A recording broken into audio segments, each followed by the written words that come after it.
Okay, so the forward's job is to close down the person with the disc, okay, and to stop the reset. All right. So the forwards always force middle. Okay, so if the pitch is like up to like somewhere between the post and the sideline, and over there, maybe that hoodie, okay. And say Tom's got the disc, all right. Say he gets past. Say he gets past to Tom, okay. What I want to do as a forward is immediately close down the angle, like the break side throwing lane, which is down here, okay, because that's down the line basically. So I'll go across here first, and then I'll come in and start stalling, alright, and I'm forcing back towards Christian over here, okay. Now Christian over here, he can poach into this gap here if there's people moving around here, if the hat is busy or gone elsewhere, okay. But a lot of the time, he'll actually be getting close to Adam, especially when the stall gets to 3, okay. You hear that 3 at the stall, that means he's going to start looking for his easier option, okay.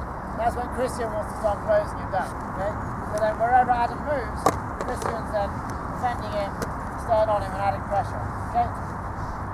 If the disc goes over to Adam, alright, then Christian gets the force on. It's quite good for me to like maybe take a look over here and then go back to bed mark Tom man to man, okay. If Tom runs up the line, alright, I'm going to hopefully have a bid. We're going to be communicating to Christian that that's happening, okay, and then I'll be looking to see whether I can pass Tom off, okay, but by default I'll stay with him when he does that. Okay, Adam, just come up here with the disc, please. Actually, yes. Stay over there. Okay, can we get Jack James over here, please? So if Tom is on the line, yeah, or like if he's like the wing, okay, on offense, if he gets past the disc from Adam, okay, Christian doesn't want to follow, okay. When the disc gets past to someone that's on the wing that's being marked by a wing defender, okay, then the wing player takes the force, okay, and the 2 forwards are marking their 2 dumps basically, okay. What will happen a lot of the time is that Adam on offense will run out to be level, okay, and then Christian will stay with it, okay. So we're adding pressure to both of their resets here, okay. Alright, thanks. Wing wise, so those are forward positions, okay. If the disc goes like to the hat, you don't want to just abandon the person you're marking, okay, but you do want to try and like to stop them from like running and getting the disc like moving downfield, okay. When the disc is with the wing, okay, then that's when the wing takes the force, alright. So the wing is forcing the line, so you step around to the left, okay, putting loads of pressure on, because Tom can't throw to anyone over here obviously. Tom's options are only like here, okay. So Jack's right in the middle of that, forcing him to squeeze it up the line or back down over there, okay. This is one of the wing's main jobs, yeah, is to basically put this trap on, yeah, when the disc goes to the line, the wing is putting the force on, which is trapping them on the line, okay. They've got their resets marked by the forwards, and they've got 2 backs helping out over there and a hat in the middle, okay. So we can get a lot of turnovers on the line, okay. What will happen a lot of the time, disc goes to the line, these players will move up here. In fact, using our forwards and using our backs, we can surround all their players in this area, yeah, but they won't actually be using this whole area, okay. So the line is a great place to get turnovers, and it's crucial that the wing gets a really strong line force on, okay, to try and make that as likely as possible, okay. So Tom then passes over to Adam, and against Jack James, okay. Right, then Jack, he's in a position like quite far away from the disc, okay. So as a wing player, when the disc is over on the far side, you might want to then like start poaching over here a little bit, keeping an eye on your mark, top here, okay? But it's not that dangerous to throw, well, it's dangerous for offense, for them to throw it over to Tom over there. So I can afford to actually move away a little bit, help out with all these players over here, okay? Keep an eye on Tom, and then as soon as they start looking at him to get the big swing out, or if Tom starts moving back that way, then I want to start committing back to him over here, okay? But if the disc is right over on the far side, and we've got the wing trap on, okay, then he can poach off quite a lot if there's a player on this far sideline. As soon as that disc comes out, you've got loads of time to go and get it, okay? And that's the sideline trap kind of closing there, yeah? Giving him those really, really hard options, okay? So as a wing, main job's getting that sideline force on, okay, and then smart poaching to be able to close the person down when it matters, all right, and to be able to get bids on discs that are coming over the top, okay. Wings are slightly more advanced position than the forwards because they have to be aware of what's over here as well as what's over here, okay, whereas forwards are mostly concerned with what's in front of them, okay. Next position is the backs, right, you have two backs, okay. Now, these two stay behind most of the players, okay, so they can see the whole field. It's really important for them to communicate, especially to the wings. Yeah, let them know where their player is, what they need to do, where they need to move, okay. Talk to the hat as well in the middle, alright. And they need to be looking for movement deep, okay. Their main job is to not allow anyone to get free for a huck, okay. So no matter where they are on the field, they should have their head up looking so that even if Adam starts like sprinting deep, okay, and I'm marking someone here, I'll be able to see Adam's doing that and I'll look around and then maybe I'll leave this guy and get someone else to mark him whilst I go and cover Adam, okay. It's my job if anyone streaks deep that I cover him, okay. It's quite easy for offense to get 3 or 4 yards separation, but it takes time for them to get past all the defenders, and as a backup, the last line of defence, you don't get that, okay. So that's the main job, okay. The secondary job, okay, which is one that's often neglected, is to pressure the easy yard gaining passes, okay. So I might be marking Stasi here, okay, and say Adam's got the disc, all right. If I'm stood behind being like, yeah, okay, I can see the whole field, I'm ready for anyone to go deep, then Adam can just throw to Stasi, okay, and then like I won't really have a bid in there, you know, she wouldn't be a tackle, okay. So go back to Adam.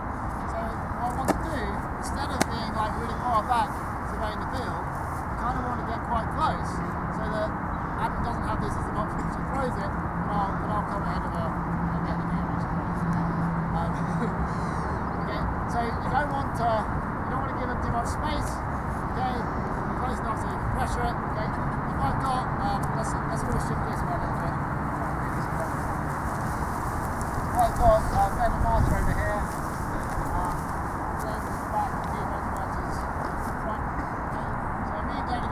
So we should be working together, right? So then if you step back, you can see this is more than this because we're both covering the same space. Okay? So I might say, okay, good, yeah, you get in front. And then what I'll do is I'll get close to Stasi here, yeah, so I can see these two. I can see if Marta goes deep, and I can easily go and get an angle on it, where it can come over there. Okay? Also, if Stasi goes deep, I'll see it, so right here, okay? And then Glenn will be able to reposition as well. Okay? And at the same time, they don't have any easy shot under, okay? Even though I'm behind Stasi, and if both of this then might have a chance of misdirecting her, then I might be able to get the team. Okay? The common problem with the back players then is that they both sit behind, okay? They're too far off, and they don't pressure these yard gaining on the shots. Okay? So the first objective is to stop the long one, okay? Second objective is to pressure the short one, okay? Make it really hard, as hard as possible. Okay, and then the last position, which is the hardest, is the hat. Alright? So the hat, I'm working together with the forwards, with the wings, and with the back. Okay? I wanna have a check of the disc to see which way the force is. Okay, so I see Christian's there, so I know then this is the open side. But 90% of the time, alright? 90% of the time, 90% of the time I'm looking this way, okay, and I see what the throw is, okay. So Adam's there, I'm here, I can see that Stasi's free over there. So I might start looking like this, you know, see whether that needs to be covered, or better still, I just tell the other back that's the viable option for the throw, okay. And I can say that and do all that whilst I've got my eyes on throws, okay. If the throw starts making a cut over here, first thing I do is match it physically, and then I check with the disc, okay? Check whether he's looking at it, whether he's looking somewhere else, okay? If he's still looking at it, then I'll stay with it. If he's not looking at it, then I'll try and like pass her off to another defender and go back over here, okay? Quite often, I'll be following someone, and then they'll go over here, and then someone else will come over, and I'll be following them, checking over there, over my shoulder like that, okay? So 90% looking this way, so you see the whole field. 10% same percent of the time, I'm actually looking over my shoulder to check where the disc is, where the throw is looking. Okay? In all these positions, yeah, you come in now, mate. In all these positions, if you're playing ideally, then you may switch your position very, very quickly. Okay? So as a hat, if the stall gets high, quite often I'll mark their like undercut, and I'll actually run past the disc, and I'll be like marking the dump essentially. Okay? And in that situation, then it makes sense for then the other defenders to stop their space in the middle. Okay? Maybe someone else will become hat because their player will cut to the middle. Okay? You've got to be dynamic. You've got to be fluid with your positioning. Okay? And you've got to be happy to switch from being a back to a wing, from a wing to a hat, and everything like that. Okay? If you can all do that, then it's ideal and it's great defense. Okay? So hopefully, understanding what your roles are in those particular positions will then help you get a grasp on like how you can get control of the situation on defense. Okay. All right. When it comes to mixed, all right, then instead of okay, here we go. Common situations. All right. Can I just get you mode 2 to just stand here? There's 5 of you. There's 5 of you. 1, 2, 3, 4, 5. Lewis. Yep. So yeah, other Lewis. Sorry. One of the Lewises. Any Lewis, just one. Okay, so say you got 5. Say you got these 5. Actually, can you guys just like stand there? Go away. Martin, Stasi, Glenn, and Chin, we're defenders. Okay, say line, please. Then the way to approach this with Flex, the way to approach this with Flex is to be like, right, there's 5 of us or 5 of them. Okay, so we're basically doing 5v5, and then we'll surround them like this. Okay, quite often you have like, so say the disc is where Shimmy is. Okay, Martin's be the hat, so she'll be like directly in front of the middle. Glenn and Should are the wings, alright, and then me and Stars will be the backs on this. Okay, and it's 5v5. Okay, classic thing I have an arrow cut out over there. Okay? What I need to do here is I need to spot that then there's a space here, okay? And I need to come in here. And then we've got 4v4, okay? And then one of you will go over there, take Glenn out, and then Marshall comes in, and then we've got 3v3, okay? This is true when there's a stack, it's true when they get their positioning wrong because they think they're playing against the zone. Any kind of situation where they have more than one player, yeah, in like a small area, you can work together to punish, okay? Right, Stars is going to get you to the back. Glenn, you're on D with me. Yeah, you should over there. So with our 5 we surround them, okay? But you want to surround gender for gender, okay? So this is no longer 5v5, alright? This is 3v3 and 2v2, okay? So Marsha and Becca, you two really should go on slightly opposite sides, yeah, there it is. So that then you've got your eyes on Martin and Stasi. Okay? Yeah, sorry, yeah. So the 2 girls have got the eyes on the girls, okay? The guys got the eyes on the guys, okay? So if Martin cuts out to the side, alright, I know I don't need to worry about it, I'm going here. And then I'm thinking, right, 3v3 here, and Becky, you can actually close up and start yeah? Well, yeah, as soon as you move, you guys get deep, then Glenn will pick it up, okay? And then, yeah, in situations where you have to have a gender mismatch, okay? That does happen, okay? And I've seen, even at international level, I've seen girls get D's on guys when that happens, okay? Because they're just not expecting the girl to pick the guy out, okay? When it happens, yeah, it's good for it can work, but it's something that might, come and bite us in the ass, okay?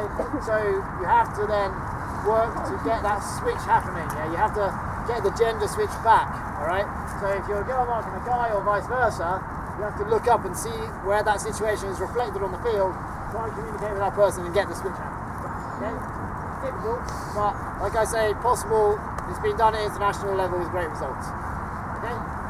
So yeah, instead of it being 5v5, it's 3 guys v 3 guys, 2 guys v 2 guys. Okay, makes sense? Yeah. Right? Yeah. One final thing. Come in. One final thing. When you're marking against horizontal stack, Okay, so you're shooting that way. When you're marking against horizontal stack, can I get a bunch of marker cones? Is that possible? Yeah, Ben's got them on your left. So when you're marking against host stack, alright, say the disc is here. This is a common situation, okay, so it's important to know. You don't want to do this, okay, and then do some weird like poaching like that. Okay. This it looks alright, doesn't it? It's like, oh yeah, you're kind of stopping all the options. But in reality, like this guy's just totally free here. Yeah, for like an easy pass. Or like that one there. Okay. And like the first pass will be easy for them. Okay. What you want to do is make the first pass difficult, okay, so that they have to beat you, one-on-one to get the disc actually moving, okay, and then you want to then play a bit more flexi-like, okay, so it's basically man at the beginning, alright, yeah, flexi-like, it's basically man at the beginning that transitions then into flex to punish when they're out of position and punish, you know, when they're crowding or whatever, okay, so the way you'd set up would be person marking this guy would actually be a wing. Yeah, one of the wings has to commit. It's taking the free person. The two forwards are here. The other wing is over here. Okay. This is a back player over here. And then one of these is hat and one of them is back. Okay. And in the absolutely ideal setup, you haven't decided that yet. Okay. You haven't decided which one is back and which one is hat. It just depends on where they move. Okay. So if this person cuts under first, then this person becomes a hat, this one goes deep, so this one's a back, okay? And then the reason for that is that this isn't as good a situation for them, okay? Because then as soon as they then cut this way, you can then switch, okay? And you've got your hat on your back, covering their respective areas, okay? Making it harder for them. Okay? So it's just for that first pass, you're marking man, and then you're like, right, okay, I'm in this position now, okay? Alright? It's great when it works, okay? So, any questions?